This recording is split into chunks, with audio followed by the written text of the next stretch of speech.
ఓం శ్రీ మాత్రే నమః.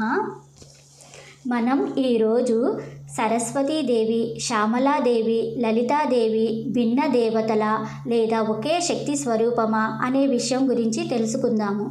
సృష్టి చేయాలనుకున్న పరమేశ్వరుడి యొక్క సంకల్ప శక్తియే లలితాదేవి. పరమేశ్వరుడు సృష్టి చేయాలి అని అనుకున్నాడు కదా, అనుకుంటేనే ఇన్ని వచ్చాయి. సంకల్పం అంటే కోరిక. సృష్టిలో ఏదైనా తయారు కావాలంటే ముందుగా కావాల్సింది సంకల్పం, ఆ తరువాత తయారీ.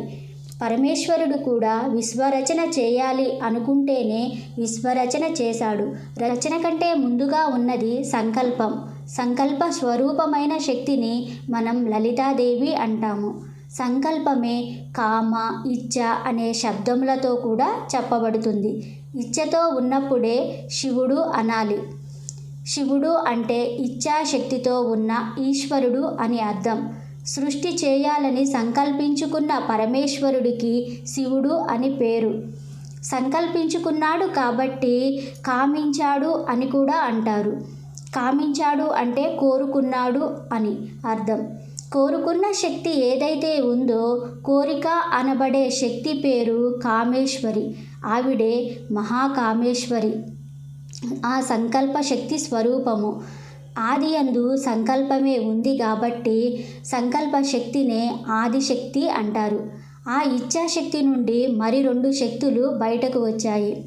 ఉదాహరణకు మనకి కూడా టిఫిన్ చేయాలి అని అనుకుంటేనే మనం అది ఎలా తయారు చేయాలి అనే జ్ఞానం మనకి కావాలి. తర్వాత తయారు చేసే విధానం. ఈశ్వరుడికి కూడా ఇప్పుడు సంకల్ప శక్తి వచ్చింది. ఆ శక్తి నుండి మరో 2 శక్తులు బయటకు వచ్చాయి. అవే జ్ఞానశక్తి, క్రియాశక్తి. ఇచ్ఛాశక్తి లలితాదేవి, జ్ఞానశక్తి శ్యామలాదేవి, క్రియాశక్తి వారాహీదేవి. ఈ 3 కలిపి ఒకే శక్తి యొక్క స్వరూపాలు. మనం లలితా సహస్రనామంలో ఇచ్ఛాశక్తి, జ్ఞానశక్తి, క్రియాశక్తి స్వరూపిణి అని 3 కలిపి ఒకే శక్తిగా చూపిస్తున్నాము. దీనిలో ప్రధానంగా జ్ఞానశక్తి శ్యామలాదేవి. శ్యామలాదేవిని ఆరాధిస్తే మనకు జ్ఞానం వస్తుంది. ఆ తల్లిని ఆశ్రయిస్తే మనకు తెలివితేటలు వస్తాయి.